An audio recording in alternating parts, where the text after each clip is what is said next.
In just 33 seconds, one explosive comment would turn a casual interview into a career-defining disaster. This is the story of the night Meghan Markle got kicked off Graham Norton's show. It was supposed to be easy.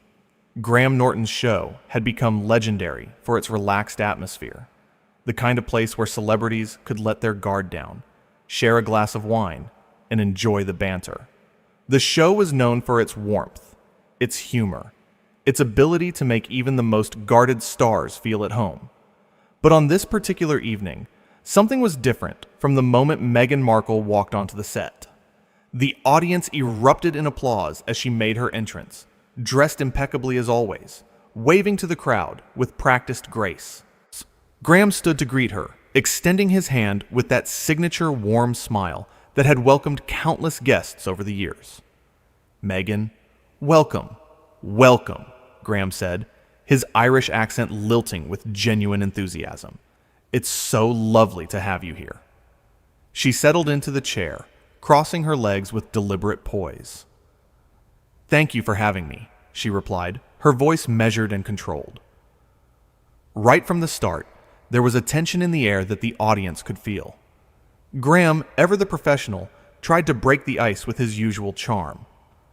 "So, you've been keeping quite busy lately," he began, leaning back in his chair with casual ease. "Tell us what you've been up to." Meghan shifted in her seat. "Well, Graham, I've been working on several important projects. Projects that actually matter, you know. Things that make a real difference in the world." There was a slight edge to her voice, a subtle implication that hung in the air. Graham, sensing it, kept his smile steady. "That's wonderful," he said smoothly. "We'd love to hear about them." She launched into a detailed description of her various initiatives, but with each sentence, there seemed to be an underlying message about her own importance. The audience, usually so responsive, began to grow quiet. "You see, not everyone understands what it means to use your platform for good," she continued. "Some people are just content to sit around and entertain." Graham's eyebrows lifted slightly. He'd been doing this for decades and knew when a guest was testing boundaries. "Well, I like to think entertainment has value too," he offered with a gentle laugh. "Bringing people joy, giving them a break from their troubles. That's not nothing." "I suppose," Meghan said, with a tone that suggested she didn't really agree. "But surely you'd admit that some things are more important than others. I mean, look at what I could be doing right now instead of sitting here talking about trivial matters." Graham's smile tightened slightly. "Well, our millions of viewers don't seem to think what we do is trivial. They tune in every week because they enjoy it. They value it." "Of course they do," Meghan said with a dismissive wave of her hand. "People enjoy lots of things that don't really matter in the grand scheme of things. That's just human nature." The audience shifted uncomfortably. This wasn't the playful banter they'd come to expect. This felt pointed, almost confrontational. Graham, ever the professional, he had tried to steer the conversation to lighter waters. "Let's talk about your time in the spotlight. You've certainly experienced quite a journey. How do you handle all the attention?" Meghan's expression hardened. "The attention is relentless, Graham. You couldn't possibly understand what it's like to be scrutinized the way I am. Every single move I make is analyzed, criticized. It's exhausting." "I imagine it's very difficult," Graham said sympathetically. "Though I think many people in the public eye face similar challenges." "Not like this," she shot back. "My situation is unique. The level of persecution I face is unlike anything anyone else has experienced." The audience had gone completely silent now. Even Graham's practiced smile was beginning to show cracks. He glanced at his producer off camera, then back at his guest.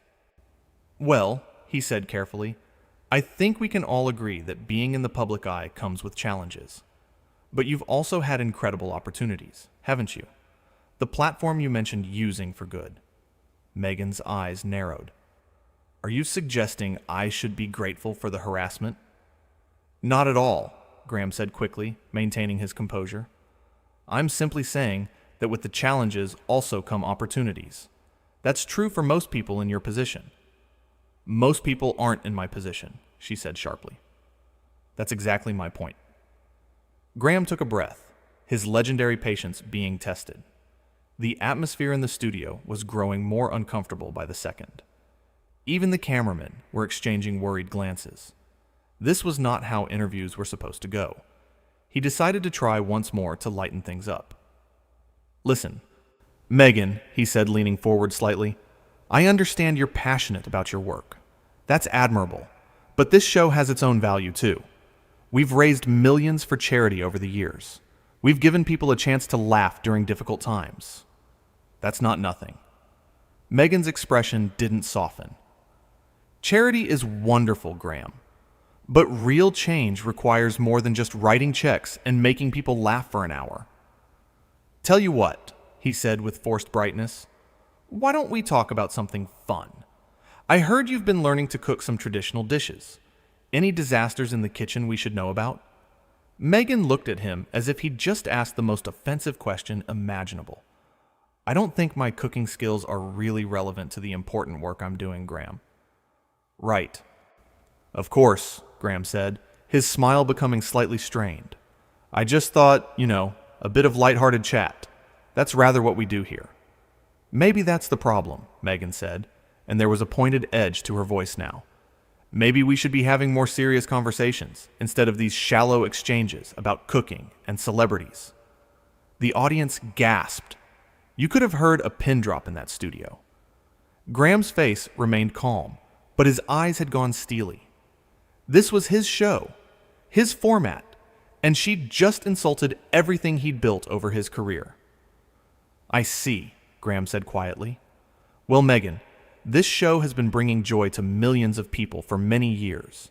We pride ourselves on creating a space where people can relax, laugh, and yes, have some lighthearted fun. If that's not something you value, perhaps we're not the right fit. Meghan's expression shifted. For a moment, she seemed to realize she'd gone too far. But instead of backing down, she doubled down. You're right, she said coolly. Maybe we're not. Maybe I expected too much, thinking we could have an intelligent conversation here. The audience let out a collective sound of shock. Several people in the front row had their hands over their mouths. Graham sat perfectly still for a moment, and then something remarkable happened. He smiled, but it wasn't his usual warm smile. This was different. This was the smile of a man who'd had quite enough. You know what, Meghan, Graham said, his voice still calm but carrying an unmistakable authority. I've been doing this show for a very long time. I've interviewed presidents, prime ministers, the biggest stars in the world. And you know what they all understand? They understand that coming on a talk show is a privilege, not a platform for condescension. Meghan's face flushed. Excuse me? I think you heard me, Graham continued, and now his Irish accent seemed more pronounced, his words clipped and precise. You've come onto my show, insulted the format, insulted what we do here, and frankly, insulted the intelligence of everyone watching, and I won't have it. How dare you? Meghan started, but Graham held up his hand. No, he said firmly. How dare you? You come here acting like you're above this show, above this audience, above the very medium that helped make you famous in the first place. You talk about using your platform for good, but what you're doing right now is using your platform to be rude and dismissive. The audience began to applaud. It started with one person, then another, and within seconds the entire studio was clapping. Meghan looked around in apparent disbelief. This is ridiculous, she said, her voice rising. You're making a scene over nothing. I'm making a scene? Graham asked, and there was genuine incredulity in his voice. Meghan, you've spent the last 15 minutes telling me and everyone here that what we do doesn't matter, that entertainment is somehow beneath you, that your struggles are more important than anyone else's. You've been condescending, you've been rude, and you've shown absolutely no respect for this show or its audience. I was simply trying to have a meaningful conversation, Meghan protested, but her voice had lost some of its earlier confidence. No, Graham said, shaking his head. You were trying to use my show as a soapbox while simultaneously looking down on it. And I'm afraid that's not how this works. This is my show. These are my guests, my audience, my crew. And we treat each other with respect here. Meghan stood up abruptly, her chair scraping against the floor. I don't have to sit here and be lectured by you. You're absolutely right, Graham said, also standing. You don't. In fact, I think it's best if you leave. This is my show, and I have standards for how guests behave. You've crossed the line. Standards? Meghan laughed, but there was no humor in it. You want to talk about standards. You run a show where people get drunk and play silly games. Don't lecture me about standards. The audience gasped again, louder this time. Several people shook their heads in disbelief. Or Graham's expression remained calm, but his voice grew firmer. Those silly games, as you call them, have brought joy to millions. Those conversations over a glass of wine have helped people open up and be themselves. We've had some of the most respected people in the world on this show, and they've all managed to have fun without being condescending. Clearly, that's too much to ask from you. The audience went completely silent. This was unprecedented. In all the years Graham Norton had been hosting his show, he had never asked a guest to leave. Not once. The tension in the room was electric. Meghan stared at him, her mouth slightly open. You're kicking me off your show? I am, Graham said calmly, because this is supposed to be a fun, welcoming environment. And right now, you're making everyone uncomfortable with your attitude and your disrespect. So yes, I'm asking you to leave. This is outrageous, Meghan said, her voice shaking now. Do you have any idea who I am? And there it was, the line that would echo through social media for weeks to come. Graham looked at her for a long moment, and when he spoke, his voice was gentle but firm. I know exactly who you are, he said quietly. You're someone who forgot that being kind matters more than being important. You're someone who forgot that every person deserves respect, whether they're a talk show host or a member of the audience or anyone else. And you're someone who, right now, needs to leave my show. The audience erupted in applause again, this time even louder. People were on their feet, clapping and cheering for Graham. Meghan looked around at the sea of faces, all of them clearly on the host's side, and for the first time that evening, she seemed to be at a loss for words. She grabbed her purse from beside the chair, her movements sharp and angry. This is unbelievable, she muttered, though the microphone still picked it up. I came here as a courtesy, and this is how I'm treated. You should be thanking me for appearing on your little show. Little show? Someone in the audience called out. Others murmured in agreement, a ripple of disapproval spreading through the crowd. They were done being polite. They'd watched this woman insult something they loved, someone they loved, and they'd had enough. A courtesy? Graham repeated, and there was genuine surprise in his voice. Meghan, people come on this show because they want to connect with the audience, because they want to have a good time, because they enjoy being here, not as a courtesy, as a privilege. Meghan's face was red now, a mix of anger and what might have been embarrassment. You'll regret this, she said, pointing a finger at him. You have no idea what you've just done. Graham just smiled, that warm, genuine smile that millions loved. I don't think I will, he said. I think I'll sleep quite well tonight, actually, knowing I stood up for the values this show represents. She turned on her heel and began walking toward the exit. The audience continued clapping as she left, but it wasn't supportive applause. It was applause for Graham, for his courage in standing up to someone who had clearly crossed a line. As Meghan reached the edge of the set, she paused and turned back. You know what, Graham? She called out, her voice dripping with disdain. Your little show here, your jokes and your wine and your silly games, they're all just distractions. Meaningless distractions from the real issues in the world. While you're sitting here making people giggle, there are serious problems that need addressing. The audience booed. Actually booed It was unprecedented. Graham held up his hand, asking them to stop. He wanted to respond to this himself. Graham walked closer to where she stood. The cameras followed him, capturing every moment. When he spoke, his voice was loud enough for everyone to hear, but it wasn't angry. It was sad. "You know what I think is meaningless?" he said. "Coming onto someone's show and insulting them. Looking down on people who are just trying to bring a little happiness into the world. Acting like you're the only person who's ever faced hardship or criticism. That's what's meaningless. Because at the end of the day, Meghan, kindness matters. Joy matters. Making people laugh and feel good matters. And if you can't see that, then I genuinely feel sorry for you." The studio fell silent. Even the crew, usually busy with their tasks, had stopped to watch. Meghan opened her mouth as if to respond, but nothing came out. She looked at Graham, then at the audience, then back at Graham. "Goodbye, Meghan," Graham said quietly.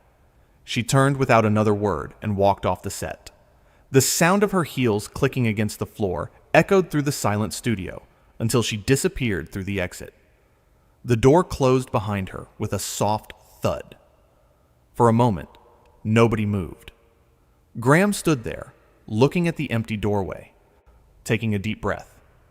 Then he turned back to the audience and the cameras, and slowly that famous smile returned to his face.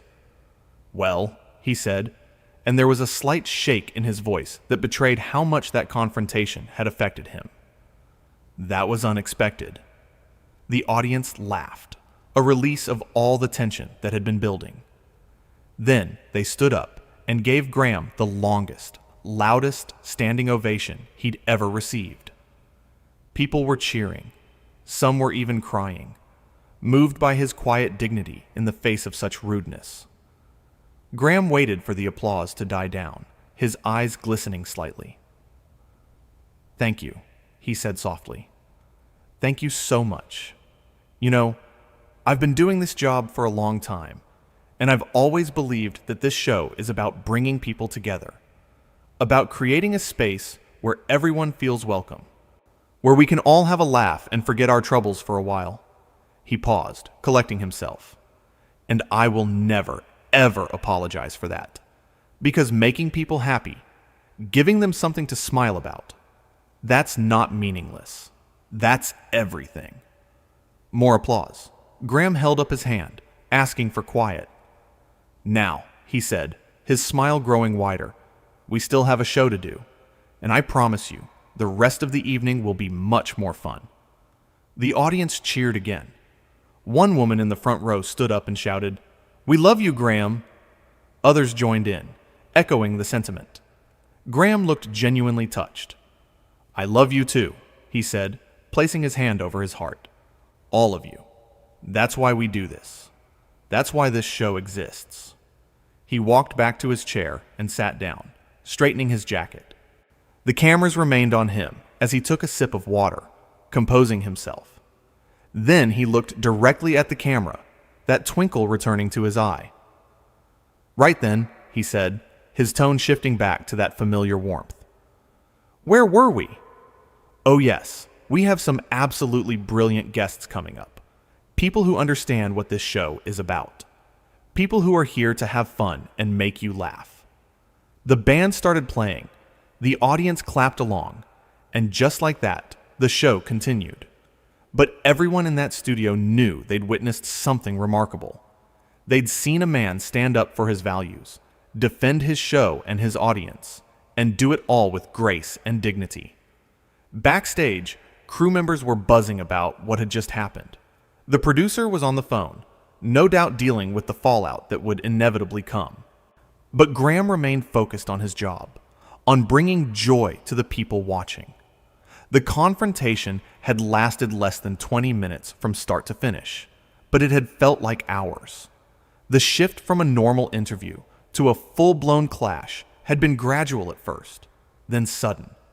Each dismissive comment from Meghan had built on the last, each condescending remark adding another layer of tension, until finally, with that one question, "Do you have any idea who I am?"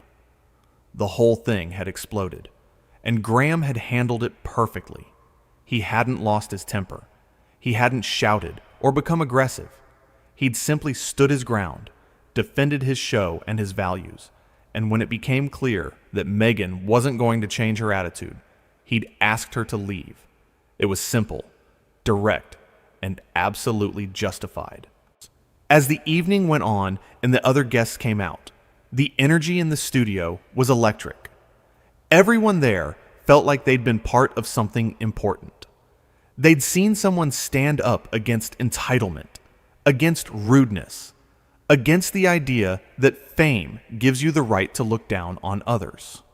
Between segments, during the commercial breaks, audience members would lean over to each other and whisper about what they'd witnessed.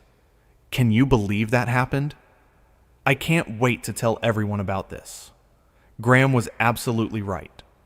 The consensus was unanimous. He'd done the right thing. The rest of the show went smoothly. The other guests were delightful, funny, and respectful. They played the games, told their stories, and helped Graham create the kind of warm, entertaining atmosphere that had made the show so beloved. It was a stark contrast to what had come before, and it only reinforced how out of line Meghan's behavior had been. As the show drew to a close and Graham said his goodbyes to the audience, there was a sense that something had changed. This wasn't just another episode. This was the night Graham Norton showed the world that kindness and respect matter, that entertainment has value, and that no amount of fame or status gives anyone the right to be rude. The cameras stopped rolling. The audience filed out, still buzzing with excitement about what they'd seen. Graham sat in his chair for a moment, alone on the set, and let out a long breath. It had been one of the most difficult interviews of his career, but he'd handled it the only way he knew how, with honesty, with integrity, and with unwavering respect for his audience. Then one of the producers approached him cautiously. "That was incredible, Graham. Are you okay?" Graham smiled, a real smile this time, not the professional one he wore for the cameras. "I'm fine. Really, I meant every word I said. This show has always been about bringing people together, about creating joy, and I won't let anyone turn it into something else." "You did the right thing," the producer said firmly. "Everyone here knows it. The audience knows it. And I think the world is going to know it too." Graham nodded, standing up and stretching. "Well, it's done now. Let's just focus on making great television. That's what we're here for." And that was it. The moment had passed, but its impact would resonate far beyond that studio, far beyond that evening. Because sometimes, the most important thing you can do is stand up for what you believe in, even when it's uncomfortable, even when it means making a difficult decision, even when it means asking someone to leave. Graham Norton had spent decades building a show based on warmth, humor, and respect. And on this night, he'd proven that those values weren't just words. They were principles he was willing to defend, no matter who was sitting in the guest chair. That 33-second exchange, from "Do you have any idea who I am?" to "I know exactly who you are," had defined everything. It had shown the difference between entitlement and humility, between looking down on people and lifting them up. As Graham left the studio that night, he knew he'd done something important, not just for himself, not just for his show, but for everyone who'd ever been made to feel small by someone who thought they were better. He'd shown that kindness isn't weakness, that standing up for respect matters, and that sometimes the bravest thing you can do is simply say no. This was the night Graham Norton kicked Meghan Markle off his show.